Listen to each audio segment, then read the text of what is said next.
Marzo 12.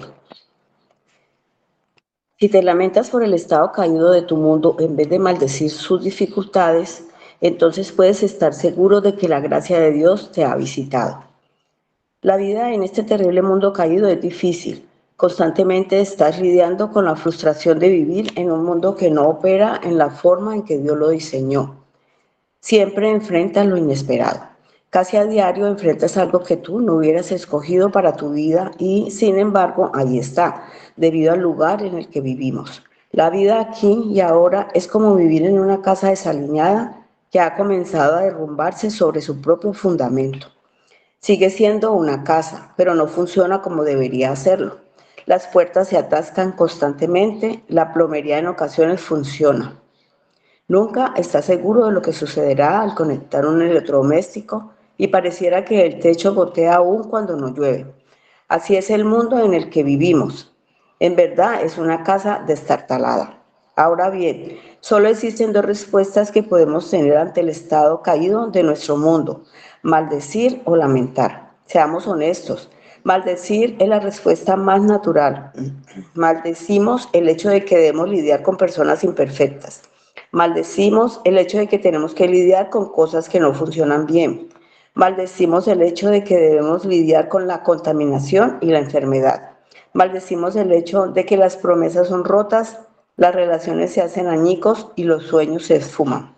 Maldecimos la realidad del dolor y el sufrimiento. Maldecimos el hecho de que este mundo caído es nuestra casa.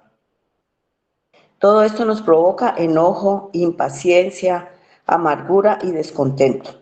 Sí, es correcto no querer estas cosas. Es normal que nos frustren, ya que, como Pablo dice en Romanos 8, todo el mundo gime al esperar la redención. Pero maldecir es la respuesta equivocada. Maldecimos lo que enfrentamos día a día porque hace que nuestras vidas sean más difíciles de lo que quisiéramos. Maldecimos porque buscamos nuestra comodidad, nuestro placer, nuestra relajación. Maldecir es, en su raíz, egocéntrico. Lamentarse es una mejor respuesta. Lamentarse significa entender la tragedia de la caída. Lamentarse significa reconocer que el mundo no es como Dios lo diseñó.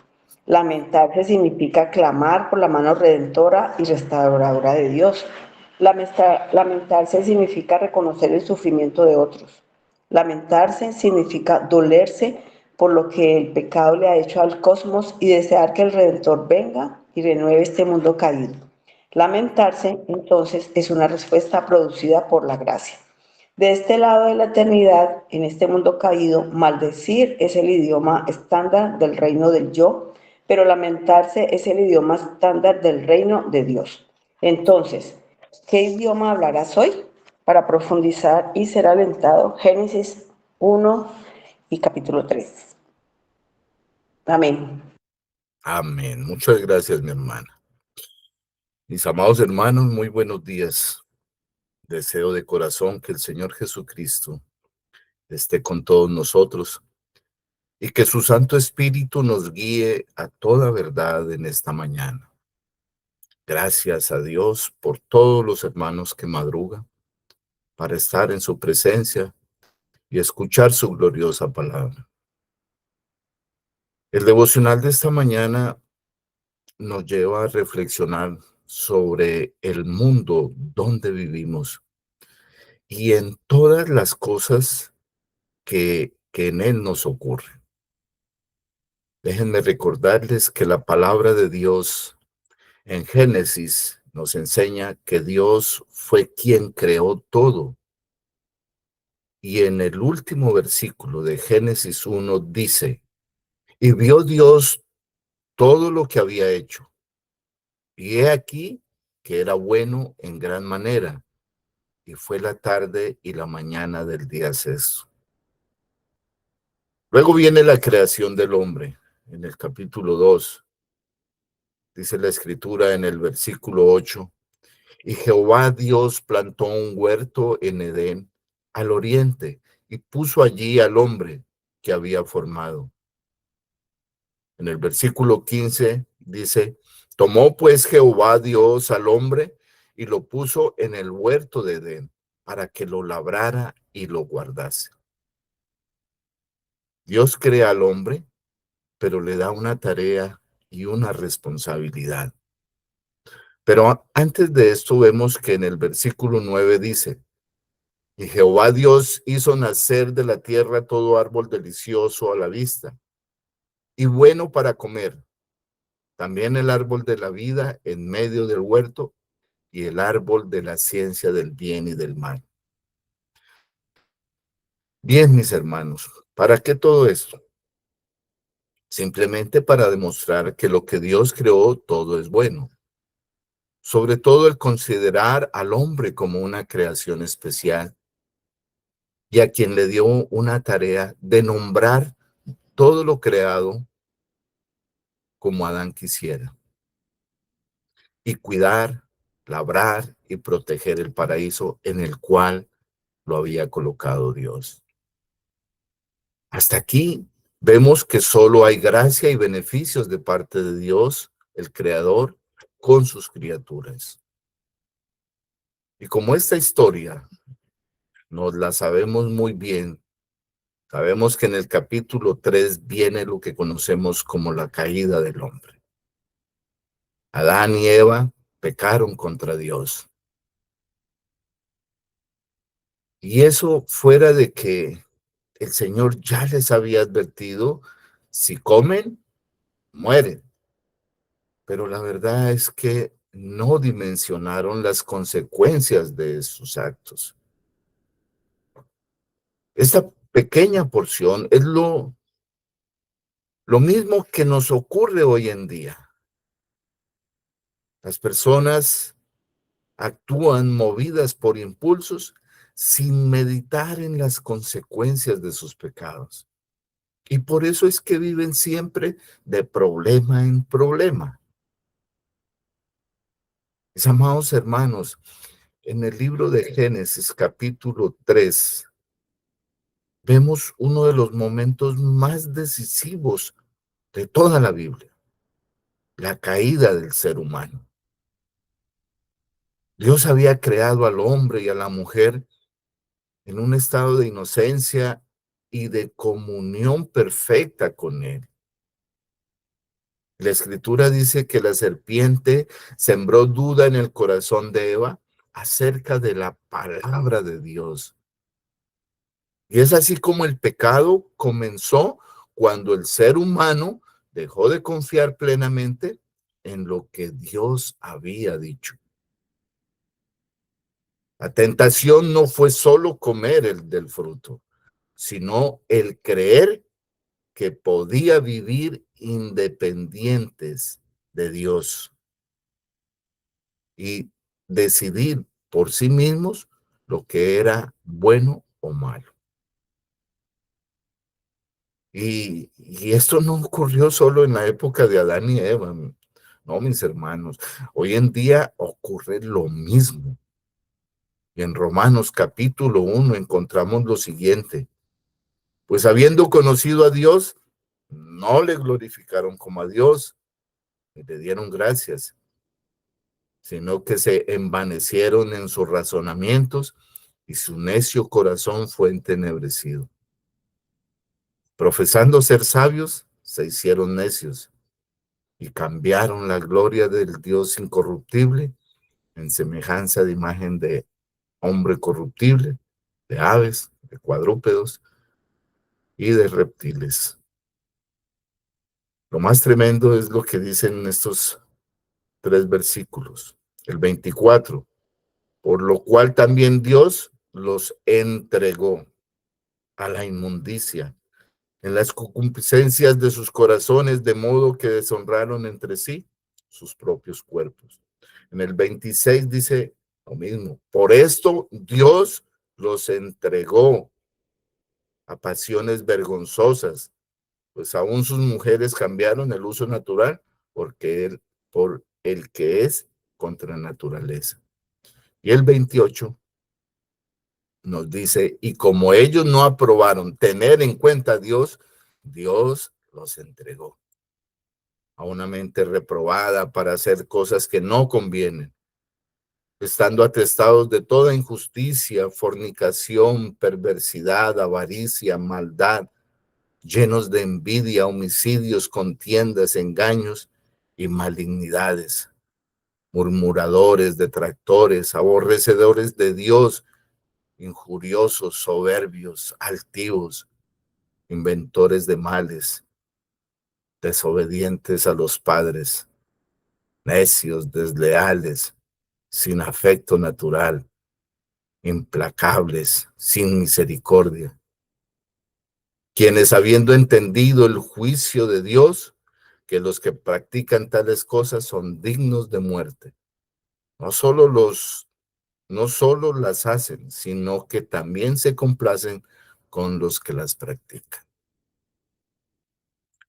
Hermanos, desde una perspectiva reformada, este capítulo revela la doctrina de la depravación del hombre. El pecado no solo afectó una acción aislada, sino toda la naturaleza humana. Desde entonces el ser humano nace inclinado al pecado y separado de Dios, como lo dice Romanos 5:12. Por tanto, como el pecado entró en el mundo por un hombre y por el pecado la muerte, así la muerte pasó a todos los hombres, por cuanto todos pecaron. Esa es la condición del ser humano. El ser humano es depravado totalmente. Después de que Adán y Eva pecaran, experimentaron varias consecuencias. En Génesis capítulo 2, verso 25 dice que Adán y Eva estaban ambos desnudos, Adán y su mujer, y no se avergonzaban. Pero cuando pecaron, experimentaron la primera consecuencia del pecado, es la vergüenza. Se dieron cuenta de su desnudez. Mis hermanos, esa es la condición del ser humano ante Dios nuestro Creador. Estamos desnudos y no existe nada con lo que podamos cubrir nuestro pecado. Solo nos queda una estela de vergüenza. La segunda consecuencia es la culpa. Adán y Eva trataron de esconderse de Dios. Y mis hermanos, ustedes y yo sabemos que no existe lugar alguno donde yo, como pecador, me pueda esconder de Dios. La tercera consecuencia es la ruptura con Dios. Esa comunión que Dios tenía con Adán realmente fue rota, quebrantada. Y por último, la consecuencia más tremenda fue la maldición que cayó sobre la creación. ¿Qué ocasionó esto? Ocasionó dolor, trabajo duro y muerte. Hermanos, el pecado siempre nos promete libertad, pero termina es produciendo esclavitud. Y lo más tremendo, la separación de Dios. Ustedes saben que el hombre intentó cubrir su pecado con hojas de higuera, lo que, lo que nos muestra un principio profundo que el ser humano siempre, óiganme bien, siempre intenta justificarse por sus propios medios, pero esos intentos nunca pueden quitar el pecado. Y en este capítulo 3 también podemos ver la gracia de Dios en medio del juicio. A pesar de la caída, Dios mostró gracia. Y es así como en el libro de Génesis, está en el capítulo 3, versículo 15, encontramos lo que muchos llaman el protoevangelio, que es la primera promesa del evangelio. Y pondré enemistad entre ti y la mujer, y entre su simiente y la simiente suya. Esta te herirá en la cabeza y tú le herirás en el calcañar. Aquí Dios anuncia que un descendiente de la mujer vencerá a la serpiente. Esta promesa apunta finalmente a Cristo, quien derrotaría el pecado y a Satanás mediante su muerte y su resurrección.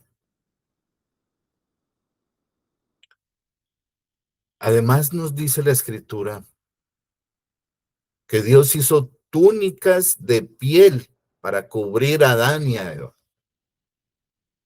Eso sugiere que el primer sacrificio, perdón, esto sugiere que el primer sacrificio señalado aquí es la cobertura del pecado y requiere de derramamiento de sangre, algo que también se cumpliría plenamente en nuestro Señor Jesucristo.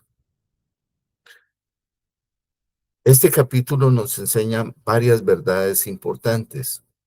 Primero, debemos confiar plenamente en la palabra de Dios, no en nuestra propia sabiduría. El pecado siempre trae consecuencias reales y no podemos salvarnos por nuestras propias obras. Dios, en su gracia soberana, provee un Salvador. Y la esperanza del creyente no está en su propia justicia, sino en la obra perfecta de Cristo. Hermanos, evaluémonos. ¿Estoy confiando plenamente en la palabra de Dios o en mis propios razonamientos? Y ojo que ya leímos que no nos hagamos necios. Estoy tratando yo de cubrir mis pecados por mí mismo en lugar de llevarlos a Dios. Reconozco que todos los días necesito o necesitamos de la gracia de Cristo.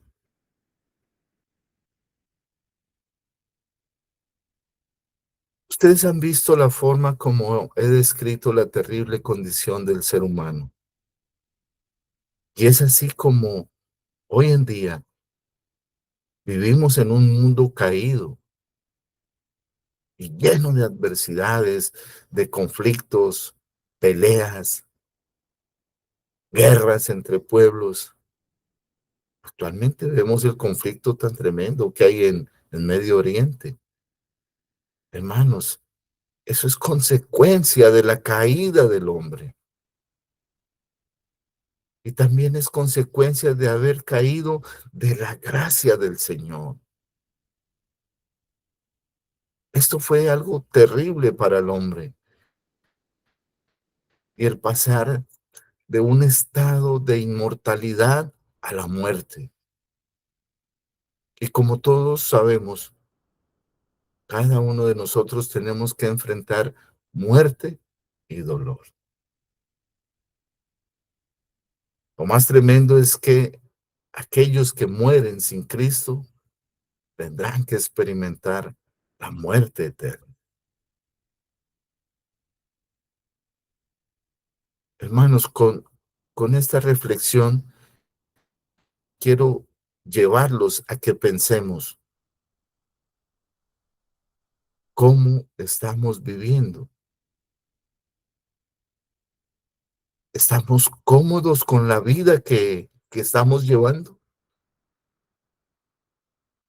¿Nos va muy bien en la vida y queremos que todo continúe igual? Déjenme decirles que hay personas que padecen tanto que maldicen su vida y reniegan de tal manera que pueden expresar cosas como: ¿yo para qué nací? Mi vida no tiene sentido. Y llegan al punto de maldecir su existencia. Y ojo, mis hermanos, el que reniega de su vida, reniega de Cristo, pues Cristo es la verdad, el camino y la vida.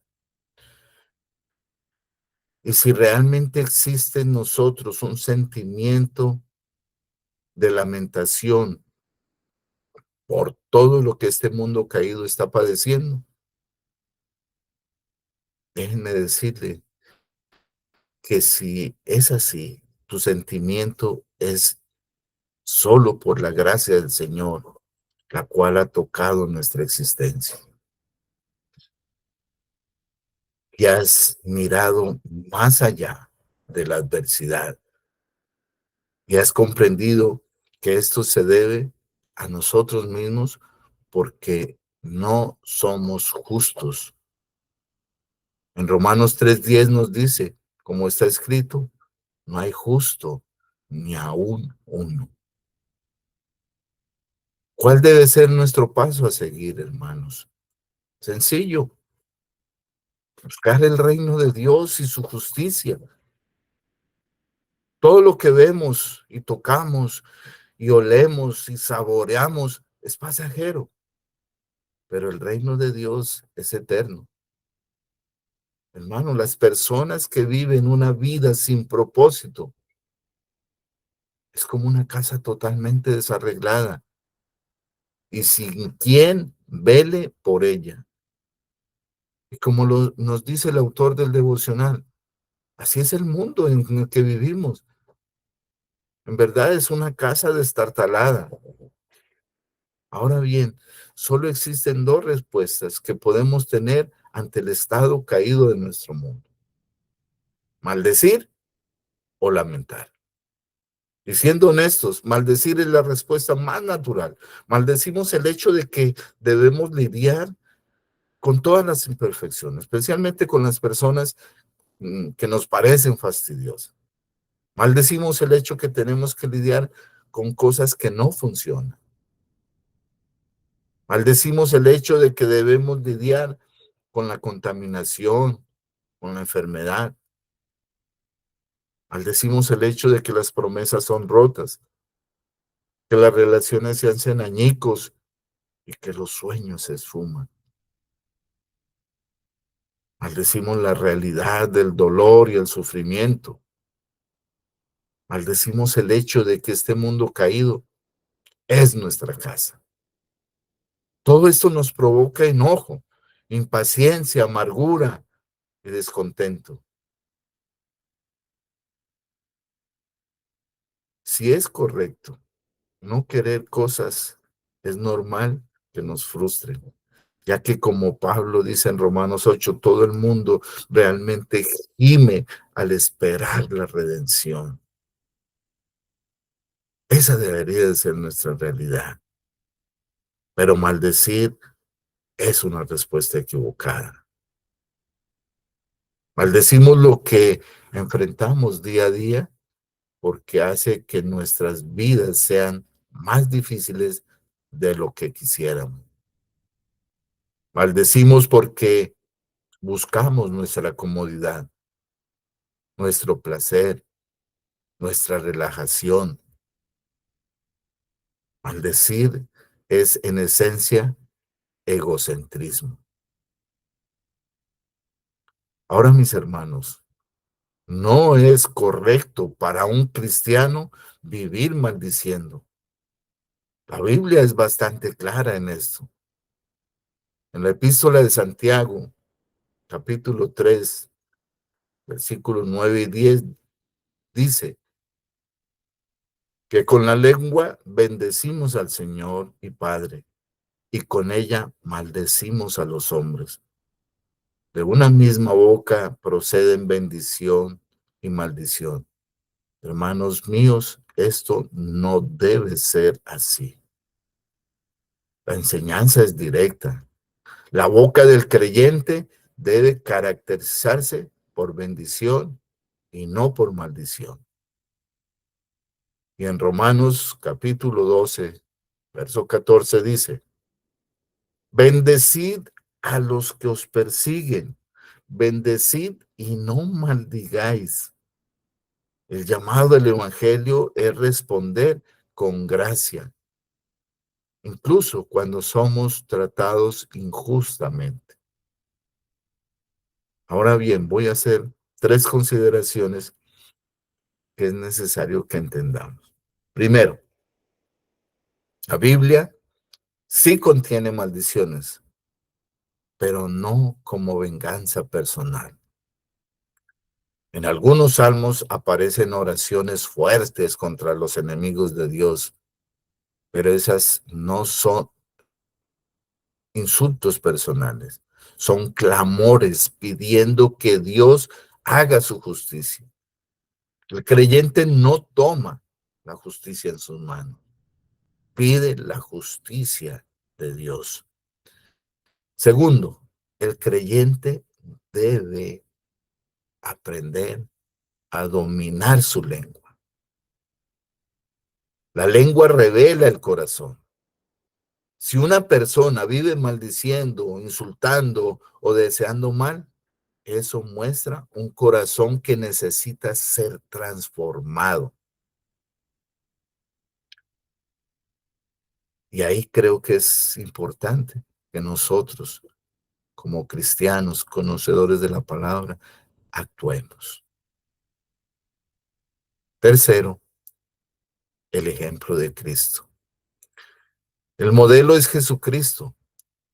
Cuando fue insultado y maltratado, no respondió con maldición, sino que se encomendó al Padre. Mis hermanos, debemos bendecir y orar por los enemigos y dejar la justicia en manos de Dios.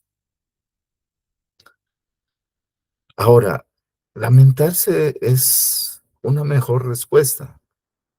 Lamentarse significa entender la tragedia de la caída.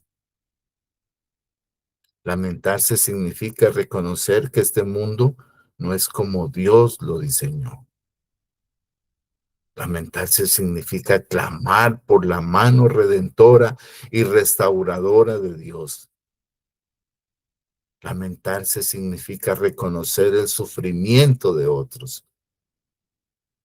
Lamentarse significa dolerse por lo que el pecado le ha hecho a la creación del Señor.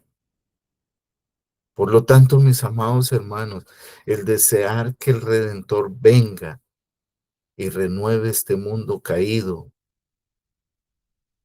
y el lamentarse son respuestas producidas por la divina gracia de Dios. Deseo de corazón que el Señor nos haya hablado en esta mañana, que haya tocado las fibras más sensibles de nuestros corazones para realmente ser transformados cada día más y más. Mis amados, realmente considero que estos devocionales es como el Señor nos lleva a que se cumpla lo que está escrito en Juan 17, versículo 3, cuando nos dice, y esta es la vida eterna, que te conozcan a ti, el único Dios verdadero, y a Jesucristo, a quien has enviado. Hermanos, que no se nos olvide que pasaremos la eternidad conociendo a Dios y no nos alcanzará para conocerlo bien. Por lo tanto, no nos desanimemos. Por el contrario, siempre adelante, con nuestra mirada puesta en nuestro Señor Jesucristo.